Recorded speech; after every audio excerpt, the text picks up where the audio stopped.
Hello दोस्तों, मैं Ajay sir आप सभी का स्वागत करता हूं आपके अपने यूट्यूब चैनल उन्नति ऑनलाइन में। दोस्तों, पिछली क्लास जो वर्णमाला की प्रैक्टिस क्लास हुई थी वो टेक्निकल कारण की वजह से ख़राब हो गई थी, तो बेटा मैंने उसको चैनल से हटा दिया है। उसी की क्लास एक बार फिर से मैं रिकॉर्ड कर रहा हूँ और उम्मीद करता हूँ कि इस बार बहुत अच्छी सी क्लास होगी। ठीक है बेटा, तो चलिए बेटा, जैसा कि आप सभी फ्रंट पे आप देख ही रहे हैं, एक लोगो लगा हुआ है और एक पेज है कि यूपी, ये जो आपका प्रैक्टिस सेट होगा ये यूपीपी, यूपीएसआई, लेखपाल, यूपी ट्रिपल एससी, पेट और यूपी टेट या सुपर टेट, ठीक है, इन सभी एग्ज़ाम के लिए ये आपके लिए जो है बेहद ही लाभकारी होने वाला है बेटा। ठीक है, देखो अभी जैसे हाल ही में सुनाई पड़ रहा है कि यूपीएसआई की वैकेंसी आ रही हैं, ठीक है, और एसएससी जीडी की भी वैकेंसी आ रही है बेटा। तो ये सारी वैकेंसियाँ बिल्कुल पेंडिंग पे हैं और बहुत जल्द ही नोटिफिकेशन इनका मिल जाएगा आप सभी को। तो बेटा बस आप तैयारी करते रहिए और इतना जान लो आपकी तैयारी में पीछे मत हटना भाई। ठीक है, आप लोग तैयारी बिल्कुल करते रहो, बहुत अच्छे से करते रहो, कहीं ना कहीं सफलता आपको पक्का मिलेगी, क्योंकि वैकेंसियाँ बहुत सारी आने वाली हैं 2021 में। ठीक ठीक है बेटा, तो चलिए हम लोग शुरू करते हैं अपने पहले प्रश्न से। ठीक है, टाइम वेस्ट नहीं करना है, सीधा अपना पहला प्रश्न देखते हैं। तो बेटा पहला प्रश्न आपके सामने कुछ ये रहा। ठीक है, ज़रा इसको थोड़ा सा हम बड़ा कर लेते हैं स्क्रीन और फिर पढ़ते हैं कि क्या लिखा हुआ है। ठीक है भाई, तो कह रहा है कि हिंदी वर्णमाला में स्वरों की संख्या कितनी है। ठीक है, हिंदी वर्णमाला में स्वरों की संख्या कितनी है। तो बेटा क्या है, ज़रा से आप बताइए हमें फटाफट। 10 है, 11 है, 12 है या फिर 13 है। ठीक है, जो भी है आप हमें कमेंट करिए फटाफट बेटा। देखो बेटा, जो हिंदी में स्वरों की संख्या होती है वो कुल हो या जो भी दिया है उसने, यहाँ पे कुल की बात की है, कुल कितने स्वर हैं, तो बेटा वो 11 हैं। ठीक है भाई, वो कितने हैं, 11 हैं। अगर कौन कौन से हैं इसकी हम बात करें तो ज़रा हम आपके सामने एक बार इसको रखना चाहेंगे बेटा। कौन कौन से इस समय में दिखने को मिलेंगे आपको, जैसे आपका हो गया अ, बड़ा अ, ई हो गया, बड़ी ई हो गया, उसके बाद ऊ हो गया और ऊ हो गया। ठीक है, फिर री की ध्वनि देखने को मिलेगी आपको, फिर ए हो गया, फिर ए हो गया, फिर ओ हो गया और फिर औ हो गया। ठीक है बेटा, देखो ये सभी जो हैं ये सब क्या है बेटा, आपके स्वर हैं। ये सभी क्या हैं, ये स्वर हैं। ज़्यादा हम आपको डीप में नहीं जाने का प्रयास करेंगे, जल्द ही हम आप अपनी बात को ख़त्म करेंगे और अपने प्रश्न पे चलेंगे। ठीक है बेटा, ये आपके स्वर हैं। ठीक है, एक जल्दी से मैं आपको बता दूं कि ये जो 4 हैं आपके, ठीक है भाई, ये जो 4 हैं आपके, ये चारों होते हैं संयुक्त स्वर। क्या होते हैं बेटा, ये होते हैं आपके संयुक्त स्वर। ठीक है, ये संयुक्त स्वर होते हैं। अ हो गया, ई हो गया, ऊ हो गया और री हो गया। ये सभी, ये चारों बेटा, ये चारों आपके होते हैं। इन चारों को मैं थोड़ा अलग पेन से लिख रहा हूँ। ये चारों बेटा होते हैं आपका अ हो गया, ई हो गया, ऊ और री। ठीक है, ये बेटा चारों होते हैं आपके हास्य स्वर। क्या होते हैं बेटा, हास्य स्वर।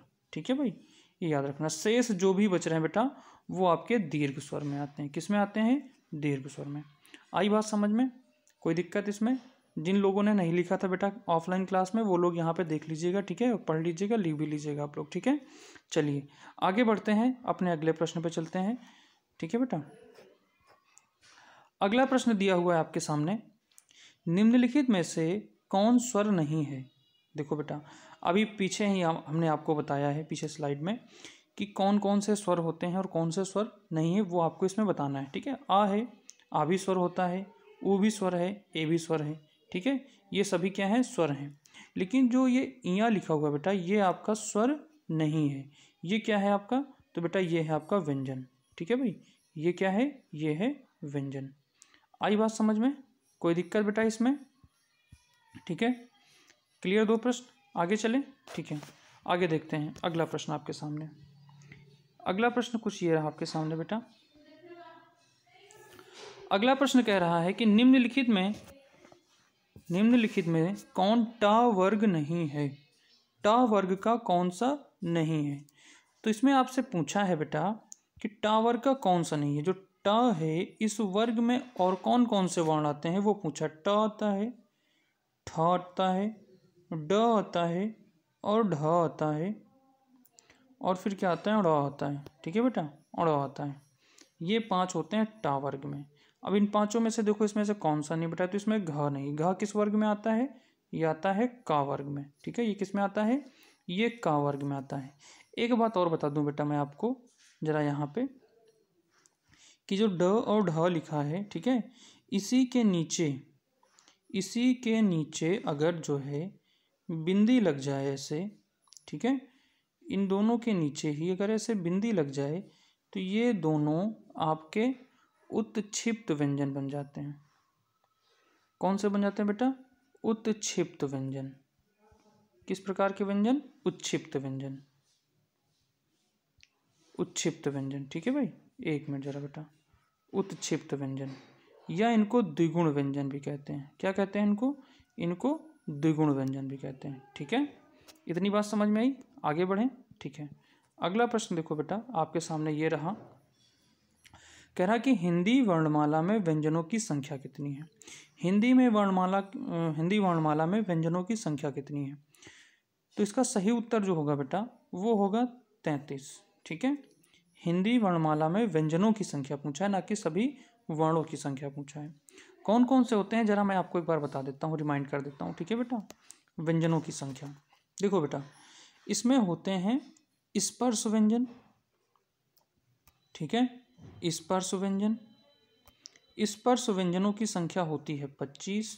ठीक है, फिर उसके बाद मिलते हैं आपको अंतस्थ व्यंजन, अंतस्थ व्यंजन। ठीक है, अंतस्थ व्यंजनों की संख्या होती है बेटा 4। फिर आपको मिलते हैं ऊष्म व्यंजन, ऊष्म व्यंजनों की संख्या होती है 4। ये आपके होते हैं 25, 4 29 और 4 33।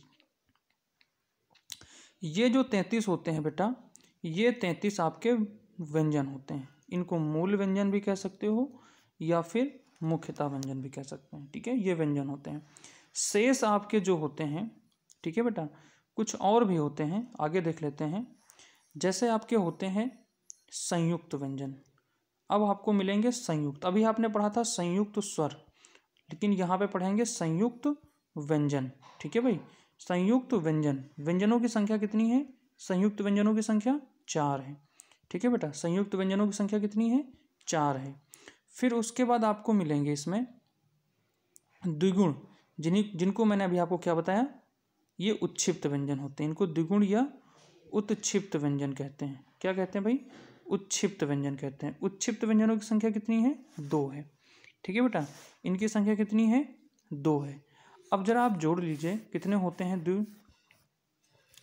33 और 4, 33 4 37, 37 और 2 39। ठीक है, 39। तो मेरा कहने का मतलब यह है बेटा कि संयुक्त व्यंजनों की संख्या कितनी होती है, वो है 4, और द्विगुण व्यंजनों की संख्या कितनी है, वो है 2। ठीक है, अभी कुछ इसमें और होते हैं, जैसे आगे बढ़ें। अभी आपको पढ़ने को मिलेंगे बेटा 2, आपको पढ़ने को मिलेंगे अयोगवाह। क्या मिलेंगे, अयोगवाह, अयोगवाह। अयोगवाह की संख्या कितनी है, 2 है।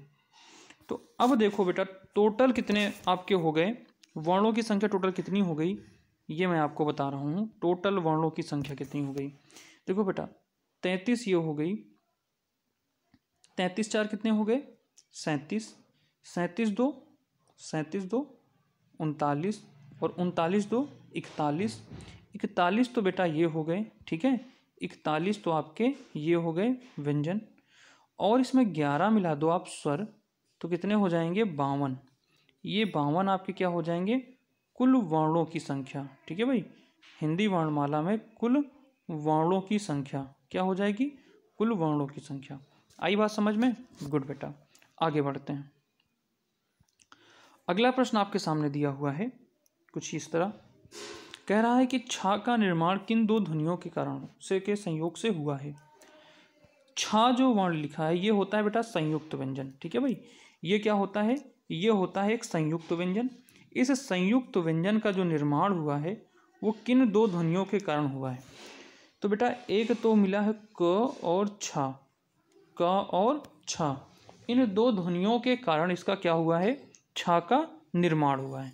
ठीक है भाई, आई बात समझ में? ये भी क्या है एक प्रकार का? ये भी एक प्रकार का संयुक्त व्यंजन है। ठीक है बेटा, ये भी क्या है एक प्रकार का? ये एक प्रकार का संयुक्त व्यंजन है। चलिए बढ़ते हैं अगले प्रश्न पे। अगला प्रश्न हमारा क्या कह रहा है? अगला प्रश्न कह रहा है बेटा कि निम्नलिखित में से दंत व्यंजन कौन सा है? निम्नलिखित में से दंत व्यंजन कौन सा है? देखो दंत का मतलब ये होता है बेटा, एक छोटी सी मैं बात आपको यहाँ पे बता दूं कि दंत का मतलब क्या होगा। मतलब ऐसा ये पूछ रहा है उच्चारण स्थान क्या होगा, उच्चारण स्थान क्या होगा। तो बेटा एक शॉर्टकट में देख लीजिएगा, KTMDO।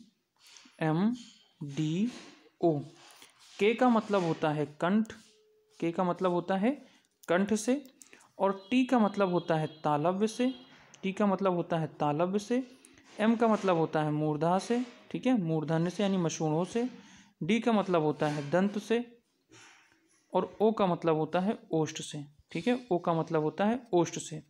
अब का वर्ग के जितने भी वर्ण होंगे उनका उच्चारण कंठ से होगा, चा वर्ग के जितने भी वर्ण होंगे उनका उच्चारण तालव्य से होगा, ट वर्ग का उच्चारण मूर्धन्य से होगा, और ता वर्ग का दंत से होगा, पा वर्ग का ओष्ठ से होगा। ठीक है बेटा, ओष्ठ से होगा। तो इसमें से कौन सा वर्ण है जो दंत वर्ण से, हमने क्या बताया, दंत वर्ण में कौन सा होगा? ता वर्ग का होगा।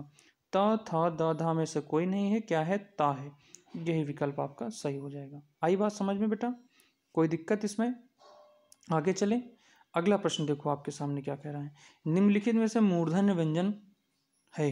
ये देखो आपके सामने, मैंने अभी अभी इसी पीछे स्लाइड में आपको बताया है मूर्धन्य व्यंजन कौन से आता है। का वर्ग का हो गया, ठीक है भाई, का वर्ग का हो गया, उसके बाद चा वर्ग का हो गया, उसके बाद ट वर्ग का हो गया, ता वर्ग का हो गया, और ये पा वर्ग का हो गया। तो मूर्धन में कौन सा था? ट वर्ग का, ट ठ ड ढ अड़। अब इसमें बताओ बेटा कौन सा है? ट ठ ड ढ अड़, ये तो सभी हैं। ठीक है भाई, तो कौन सा विकल्प सही हो जाएगा इसमें? इसमें सही हो जाएगा ये सभी, ये सभी वाला। ठीक है, आगे देखो। अगला प्रश्न कह रहा है बेटा, ई ध्वनि किस वर्ग की ध्वनि है? ई ध्वनि किस वर्ग की ध्वनि? संवृत है, अग्र है, दीर्घ है, ये सभी है। तो बेटा ये सभी वर्ग की है। ठीक है, संवृत की भी है, अग्र की भी है, दीर्घ की भी है, और ये सभी की है। ठीक है भाई, ये सभी वर्ग में है। उसके बाद फिर क्या है? अगला प्रश्न कह रहा आपसे, अगला प्रश्न कह रहा बेटा कि निम्नलिखित में से अल्प प्राण निम्न में से कौन है? निम्न में से अल्प प्राण कौन सा है? ठीक है भाई, निम्न में से अल्प प्राण कौन सा है? तो इसमें बताना है अल्प प्राण कौन सा है। अल्प प्राण, अब देखो बेटा अल्प प्राण पहचानोगे कैसे? अल्प प्राण के लिए तो जो ट्रिक होती है, लेकिन मैं आपको एक तरीका बता रहा हूँ, बिल्कुल आसान सी भाषा में समझना उसको। अपने मुंह के सामने हाथ रखना और वहाँ पे ध्वनियों का उच्चारण करना। जिस ध्वनि में हवा आपके हाथों को कम स्पर्श करे उसे अल्प प्राण कहेंगे। ठीक है, और जिनमें ध्वनि ज़्यादा आपके हाथों को स्पर्श करे उसे क्या कहेंगे? महाप्राण। तो आप खुद ही उच्चारण करके देखो, आ, क ख, थ ढ, फ भ, इन सब में ज़्यादा आ रही है। क ख ग में कम आ रही है, क ख ग में कम आ रही है। ठीक है भाई, तो यही विकल्प आपका सही हो जाएगा। ठीक है, अगला प्रश्न देखो बेटा। अगला प्रश्न बहुत ही अच्छा है, आप सभी के सामने रख रहा हूँ मैं। ठीक है, थोड़ा सा बड़ा करते हैं इसको हम। अब देखो बेटा, अगला प्रश्न कह रहा है कि निम्न में से नासिक व्यंजन कौन सा है? नासिक व्यंजन का मतलब होता है जो पंचमाक्षर हो। ठीक है, पंचमाक्षर। पंचमाक्षर कौन कौन से होते हैं जरा एक बार देख लीजिएगा आप। जो मैंने आपको 5 वर्ग लिखाए थे, क, ठीक है, मैंने आपको 5 वर्ग लिखाए हैं, क, च, ट, त और पा। ठीक है, इन सभी वर्ग के, ठीक है बेटा, इन सभी वर्ग का जो अंतिम अक्षर होगा, क का होगा अंगा, ठीक है, उसके बाद चा का होगा इया, ट का होगा ड़, ता का होगा ना, पा का होगा मा। ठीक है, इन सभी वर्णों का जो ये 5 अक्षर वर्ण हैं, ये सभी क्या आते हैं? नासिक व्यंजन में आते हैं। सभी किस में आते हैं? नासिक व्यंजन में आते हैं। तो इनमें से देखो कौन सा है नासिक व्यंजन का? इसमें से सा गा गा जा कोई नहीं है, कौन सा मिल रहा है आपको? इया। ठीक है भैया, कौन सा मिल रहा है? इया। आई बात समझ में बेटा? कोई दिक्कत इसमें? आगे बढ़ें। अगला प्रश्न देखो। अगला प्रश्न कह रहा है बेटा, आगे का प्रश्न आपसे कह रहा है कि निम्नलिखित में से कौन सा पश्च स्वर है? पश्च स्वर का कौन सा होता है? एक मैंने आपको तरीका बताया था, आओ उल्लू पीछे पीछे आको रखो बीचे बीचे। तो आओ, इसमें कह रहा है आओ। आओ में क्या हो गया आपका? आ ओ। ठीक है, तो बड़ा आ ओ के साथ में ओ भी जोड़ लेना। ठीक है, उल्लू का ऊ हो गया, उसके बाद क्या हो गया? बड़ा ऊ हो गया। ठीक है, उसके बाद री भी आता है इसमें बेटा। ठीक है, क्या आता है? री। ये इतने अक्षर किस में आएंगे बेटा? आओ उल्लू पीछे पीछे। तो पीछे पीछे का मतलब पश्च स्वर। कौन सा हो गया? पश्च स्वर। आ को रखो बीचे बीचे, आ को रखो बीच में मतलब मध्य स्वर। ये किस में आएगा भाई? मध्य स्वर में। शेष जो बचे वो किस में आएंगे? अग्र स्वर में। अच्छा, ये होते क्या है पश्च स्वर, मध्य स्वर, अग्र स्वर? ये होते हैं बेटा, ये होते हैं जिह्वा के प्रयोग के आधार पर। जिह्वा के प्रयोग के आधार पर स्वरों के भेद। तो तीन भेद होते हैं, एक होता है अग्र स्वर, दूसरा होता है मध्य स्वर, तीसरा होता है पश्च स्वर। ठीक है भाई, तो इसमें जो आपसे पूछा गया है, इसमें जो आपसे पूछा गया है वो कौन सा होगा? ठीक है बेटा, इसमें जो होगा वो कौन सा होगा? पश्च स्वर में। तो पश्च स्वर में आपका कौन हो जाएगा? आ हो जाएगा। ठीक है भाई, क्या हो जाएगा? आ हो जाएगा। आई समझ में बेटा? आगे बढ़िए। देवनागरी वर्णमाला में कितनी ध्वनियाँ मानी गई हैं? देखो बेटा, जितनी वर्णमाला में मानी गई हैं उतनी ध्वनियाँ देवनागरी में मानी जाएंगी। क्यों मानी जाएंगी? क्योंकि जो आपकी हिंदी वर्णमाला है वो किस लिपि में लिखी गई है? वो देवनागरी लिपि में लिखी गई है। किस लिपि में लिखी गई? देवनागरी लिपि में। तो देवनागरी में जितने वर्ण उतने वर्णमाला में। तो कितने हो जाएंगे भाई? 52 हो जाएंगे। ठीक है बेटा, अगला प्रश्न कह रहा है कि देवनागरी वर्णमाला में वर्गीय व्यंजनों की संख्या कितनी है? वर्गीय व्यंजनों की संख्या मतलब वर्ग वाले व्यंजनों की संख्या कितनी है? तो बेटा, वर्ग वाले व्यंजनों की संख्या मैं बता दूं आपको। जैसे का वर्ग हो गया, चा वर्ग हो गया, टा वर्ग हो गया, ता वर्ग हो गया और पा वर्ग हो गया। बेटा कितने वर्ग हो गए? 5। इन 5 वर्गों में 5, प्रत्येक वर्ग में 5-5 वर्ण। इन सभी वर्णों को जोड़ो, कितने हो जाएंगे टोटल? 25 वर्ण। कितने हो जाएंगे? 25। ये विकल्प आपका पहला सही। ठीक है, अगला प्रश्न देखो। कौन सी ध्वनि स्वर नहीं है? कौन सी ध्वनि स्वर नहीं, कौन सी ध्वनि स्वर नहीं है? आ री ए। कौन सी नहीं है? अंग नहीं है। तो बेटा फिर ये क्या है? अंग जो है आपकी स्वर नहीं है। ठीक है, तो क्या है? देखो बेटा, अभी मैंने कुछ स्लाइड पीछे मैंने आपको बताया था कि जो आपका 2 अयोगवाह होते हैं। मैंने बताया था ना आपको कि 2 अयोगवाह होते हैं। कौन कौन से अयोगवाह होते हैं? मैंने कहा था कि 2 अयोगवाह होते हैं। क्या होते हैं भाई?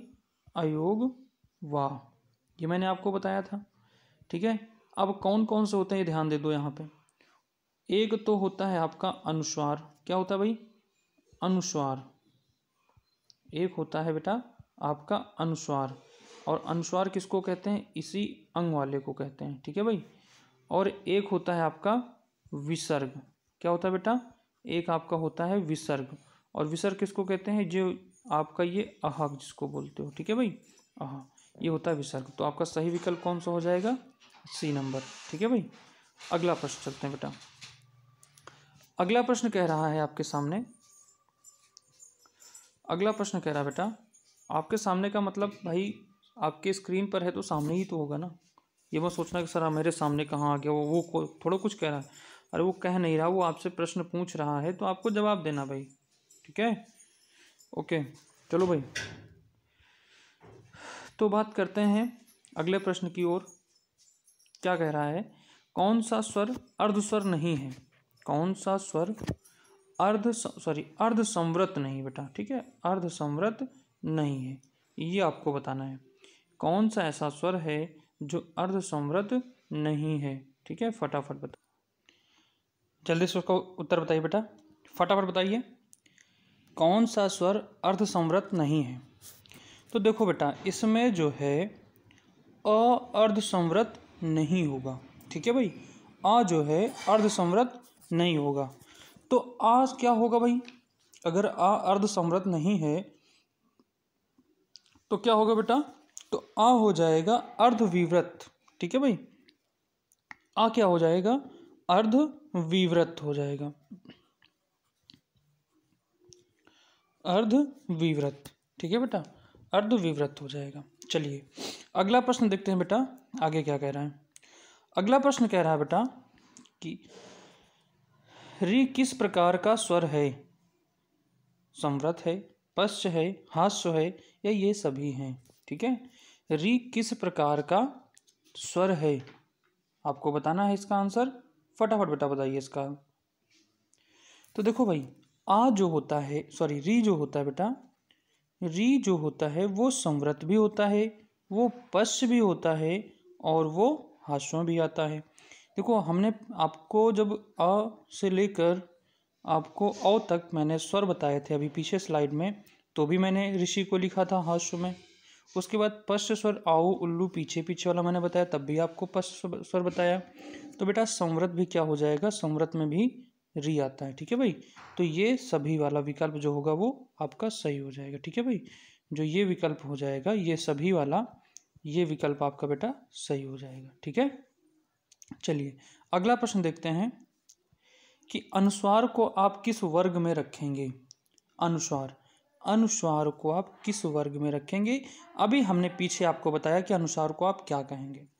तो बेटा अनुस्वार को आप क्या कहेंगे, अनुस्वार का मतलब यही जो मैंने आपको अभी बताया है। ठीक है, अनुस्वार का मतलब ये। ठीक है, इसको आप क्या कहेंगे, ये जो अंग है इसको क्या कहेंगे आप। तो बेटा इसको क्या कहेंगे आप, ये आता है किसमें, व्यंजन में। ठीक है भाई, और एक बात फिर से जरा हमें आप बताइए, अगर हमने कहा इसको, तो इसको आप बेटा किस में रखेंगे, इसको किस में रखेंगे, फटाफट बताइए, तब तक हम आगे बढ़ते हैं। ठीक है, अगला प्रश्न है कि भाषा की सबसे छोटी इकाई होती है, भाषा की सबसे छोटी इकाई होती है, जल्दी से बताइए बेटा भाषा की सबसे छोटी इकाई क्या है। तो बेटा भाषा की सबसे छोटी इकाई क्या होती है, वर्ण होती है, और वर्ण मिलते हैं तो अक्षर बनता है। ठीक है भाई, क्या बनता है, अक्षर बनता है। ठीक है, उसके बाद अक्षर से अक्षर मिलते हैं तो क्या बनता है भाई, तब शब्द मिलता है। क्या बनता है, शब्द बनता है। शब्द और शब्द मिलते हैं तो पद बनता है, पद और पद मिलते हैं तो पदबंध बनता है। पदबंध मिलके बेटा क्या बनाते हैं, वाक्य का निर्माण करते हैं। ठीक है, तो बेटा हम आगे बढ़ते हैं, उससे पहले आपको हम बता देते हैं, जो मैंने आपसे प्रश्न पूछा था कि इसको किस में रखेंगे आप। तो बेटा इसको रखेंगे आप विसर्ग में। किस में रखेंगे भाई, इसको आप रखेंगे विसर्ग में। ठीक है, चलिए अगला प्रश्न, अगला प्रश्न आपके सामने बेटा ये रहा, कुछ बहुत ही अच्छा प्रश्न है। इस बार पूछा गया है कि कौन सा व्यंजन महाप्राण है, कौन सा व्यंजन महाप्राण है, कौन सा व्यंजन महाप्राण है। फटाफट इसको बताना है आपको बेटा, जल्दी से बताइए इसका आंसर क्या हो जाएगा। तो बेटा आपका जो होगा, मैंने अभी पीछे आपको बताया था अल्प प्राण और महाप्राण का तरीका। अल्प प्राण में क्या होगा कि आप अपने हाथ को जो है मुंह के पास रखिए, अल्प प्राण हो या महाप्राण, ठीक है, आप अपने हाथ को अपने मुंह के पास रखिए, और उसके बाद जो है क्या करिए कि आप मुंह से जो है उच्चारण कीजिए, वर्णों का उच्चारण कीजिए। अब जब वर्णों का उच्चारण करेंगे तो जिन वर्णों के उच्चारण में आपके हाथ पे हवा कम स्पर्श करे उन्हें क्या कहेंगे, अल्प प्राण कहेंगे, और जिनमें ज़्यादा हवा स्पर्श करे उन्हें क्या कहेंगे, महाप्राण कहेंगे। जिनमें हवा ज़्यादा स्पर्श करे उन्हें महाप्राण, और जिनमें कम स्पर्श करे उन्हें अल्प प्राण। तो बेटा का करेंगे तो कम होगा, तो कम होगा तो आ का हो गया किसमें, अल्प में। लेकिन आपसे पूछा क्या है, महाप्राण कौन सा होगा, ख भी ज़्यादा होगा, लेकिन ख का इसमें विकल्प नहीं दिया है, ग का भी विकल्प नहीं दिया है, ग किस में होगा, वो हो जाएगा अल्प प्राण में। फिर घा में भी घप से बहुत सारी हवा निकल आई ना भाई बाहर, अरे बिल्कुल अच्छे से समझिएगा। ठीक है, जैसा आपको समझ में आए बेटा। ठीक है, मतलब अचानक से बहुत सारी हवा निकल आई बाहर, तो उसमें क्या होगा, महाप्राण, ये आपका विकल्प सही हो जाएगा। ठीक है,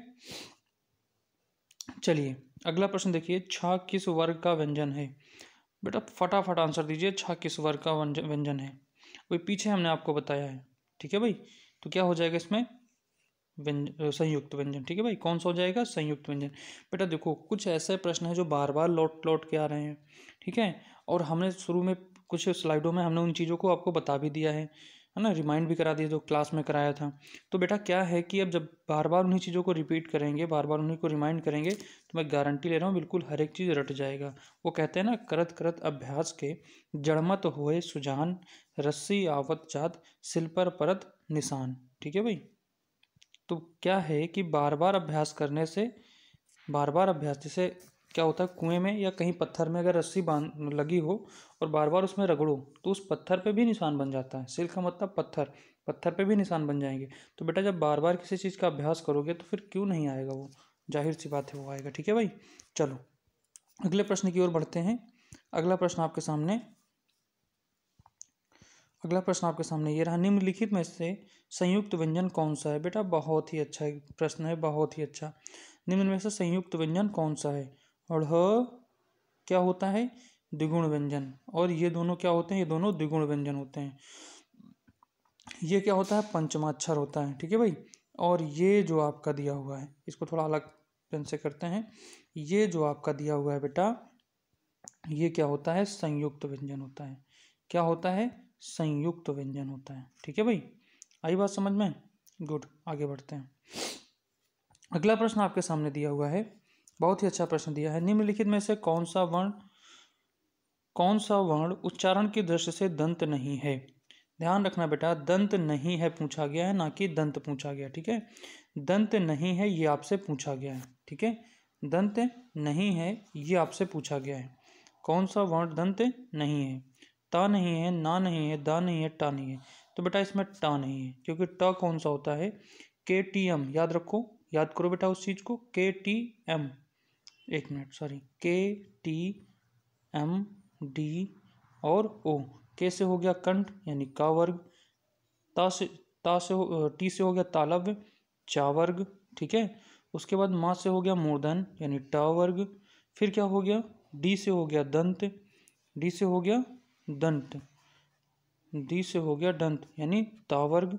फिर उसमें पूछा गया क्या है, फिर आपसे पूछा गया है ओष्ठ्य, पावर्ग ओष्ठ्य से, और आपसे इसमें पूछा गया दंत वर्ग का नहीं है। तो बेटा ता भी है, ना भी है, दा भी है, और क्या है, ट आपका मूर्धन वर्ण का है। ठीक है भाई, अगली बात में कह रहा है, जिन शब्दों के अंत में अ आता है उन्हें क्या कहते हैं।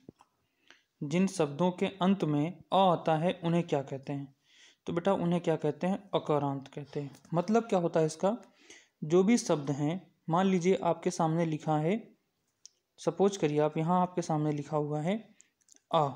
ठीक है भाई, आम, ठीक, आम लिखा हुआ है। तो ये जो माँ लिखा है, इस माँ में किस और ध्वनि का उच्चारण हो रहा है। तो बेटा इसमें माँ है आधा, और क्या है, स्वर आ, इसका उच्चारण हो रहा है। तो इस वर्ण के अंत में क्या आया, आया। तो इसका मतलब आम के अंत में क्या आ रहा है, आ रहा है। अगर यहाँ पे लिखा हो जैसे रामा, जैसे लिखा हो रामा, तो इसमें क्या हो रहा है बेटा, इसमें हो रहा है माँ प्लस आ, बड़ा आ हो रहा है। तो इसके अंत में क्या आ रहा है, बड़ा। तो फिर ये क्या हो जाता, तो बेटा ये हो जाता, फिर ये क्या हो जाता, तो बेटा ये हो जाता आकारांत। क्या हो जाता भाई, ये हो जाता आकारांत। ठीक है भाई, ये क्या हो जाता, आकारांत हो जाता। ठीक है, आई बात समझ में। ठीक है, चलिए अगला प्रश्न देखिए बेटा।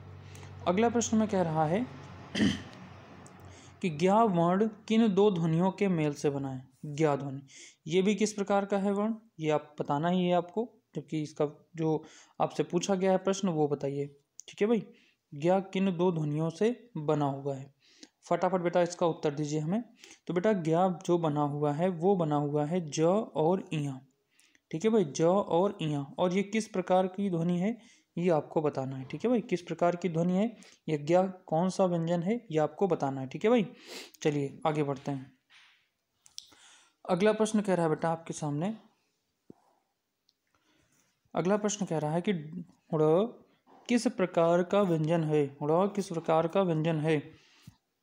देखो बेटा, अभी हमने पीछे स्लाइड में आपको बताया है कि जिन भी व्यंजनों के अंत में, जैसे ड लिखा है, ड के नीचे बिंदी, ढ के नीचे बिंदी हो जाए तो किस प्रकार के व्यंजन हो जाते हैं, ये हो जाते हैं उच्छिप्त व्यंजन। किस प्रकार के, उच्छिप्त व्यंजन। तो यही आपसे तो पूछा गया भाई कि ड के अंत में क्या, ड किस प्रकार का ध्वनि है, तो ये बेटा उच्छिप्त व्यंजन है। ठीक है भाई, आई बात समझ में। चलिए आगे देखते हैं। अगला प्रश्न दिया है आपके सामने, हिंदी शब्दकोश में छा का क्रम किस वर्ण के बाद आता है? तो बेटा छा का क्रम किस वर्ण के बाद आता है? छा का जो क्रम है वो किस के बाद आता है? जल्दी जल्दी इसका उत्तर दीजिए फटाफट बेटा। छा शब्द का छ जो छत्री वाला छ लिखते हो, इसका क्रम किस वर्ण के बाद आता है? तो बेटा इसका क्रम किसके बाद आता है? क के, क्योंकि क और उसके बाद फिर क्या मिलता है? स। क्या मिलता है? क और स। ठीक है भाई, क के बाद क्या मिलता है? स। ठीक है, तो क के बाद आता है स। चलिए अगला प्रश्न देखते हैं बेटा। अगला प्रश्न आपके सामने कहाँ है कि अघोष वर्ण कौन सा है? अघोष वर्ण कौन सा है? तो बेटा फटाफट, इस बार थोड़ा सा परिवर्तन हो गया है, बहुत अच्छा प्रश्न पूछा गया है कि अघोष वर्ण कौन सा है। ठीक है भाई, अघोष वर्ण कौन सा? देखो इसका तरीका क्या होगा, आप अपने जो गले में गला होता है, ठीक है, जहाँ पे वो कंठ होता है, उस पे उसके पास अपने हाथ की दोनों उंगलियों को रखिए और फिर इन सभी वर्णों का उच्चारण कीजिए। जिस वर्ण के उच्चारण में आपकी वो स्वर तंत्रिका में ज़्यादा घिर्र घिर्र की आवाज़ हो, वहाँ पे क्या होगा? वहाँ पे सघोष होगा। ठीक है, जब ज़्यादा हो, जहाँ पे ज़्यादा हो, ठीक है, ज़्यादा क्या होना चाहिए? वहाँ पे झंकृत होना चाहिए। मतलब आपकी स्वर तंत्रिका ज़्यादा झंकृत करे, जहाँ पे ज़्यादा झंकृत करे उसे क्या कहेंगे? उसे कहेंगे सघोष। उसे क्या कहेंगे? उसे कहेंगे बेटा सघोष, या केवल इसको घोष भी कहेंगे। ठीक, और जहाँ पर कम करे वहाँ पे क्या हो जाएगा? वहाँ पे हो जाएगा अघोष। ठीक है भाई, वहाँ पे क्या हो जाएगा? अघोष हो जाएगा। आई बात समझ में? तो बेटा इसमें किस में हो रहा है कि कम हो रहा है? तो अगर अ, ज, ह, स, ठीक है, इसमें जिसका भी आप उच्चारण करेंगे उसमें मिलेगा आपको यहाँ पे डी नंबर का, जो लिखा है आपका सा। क्या लिखा है भाई? जहाँ पे लिखा है ये सा, ये वाला आपका किस में हो जाएगा बेटा? ये वाला हो जाएगा आपका अघोष वर्ण में। ठीक है, बाकी किस में है? सभी सघोष वर्ण में। ठीक है, आगे चलते हैं। अगला प्रश्न क्या है आपके सामने, ये देखते हैं। ठीक है बेटा, अगला प्रश्न कह रहा है, अगला प्रश्न आपसे कह रहा है कि घ का उच्चारण स्थान कौन सा है? घा का उच्चारण स्थान निम्न में से कौन सा है, ये आपको बताना है। ठीक है भाई, मूर्धा है, कंठ है, तालु है, दंत है। ठीक है भाई, दंत है। कौन सा है बेटा? फटाफट बताइएगा। देखो घ किस वर्ग में आता है, जरा हमें बताओ बेटा। तो ये आता है क वर्ग में। किस में आता है बेटा? ये आता है क वर्ग में। किस वर्ग में आता है? क वर्ग में। क, ख, ग और क्या मिला? घ, फिर क्या मिला? ग। ठीक है भाई, तो ये क वर्ग में मिला। और क वर्ग का उच्चारण किस में होता है बेटा? तो क वर्ग का उच्चारण केटीएम में यानी कंठ से होता है। ठीक है भाई, किससे होता है बेटा? कंठ से। ठीक है, किससे होगा बेटा? कंठ से।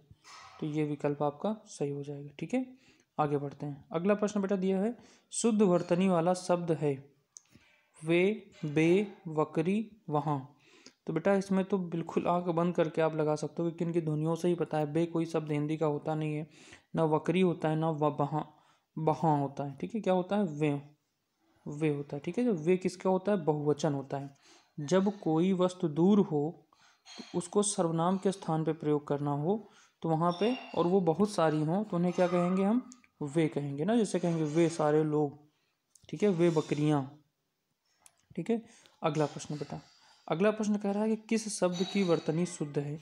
ये ऋषि की है, ये ऋषि की है, ये ऋषि की, ये ऋषि की है। किसकी ध्वनि जो है वो शुद्ध है? ठीक है, तो बेटा ये ऋषि की है। ठीक है, किसकी ध्वनि शुद्ध है? ऋषि की। ठीक है, चलिए अगले प्रश्न में बढ़ते हैं।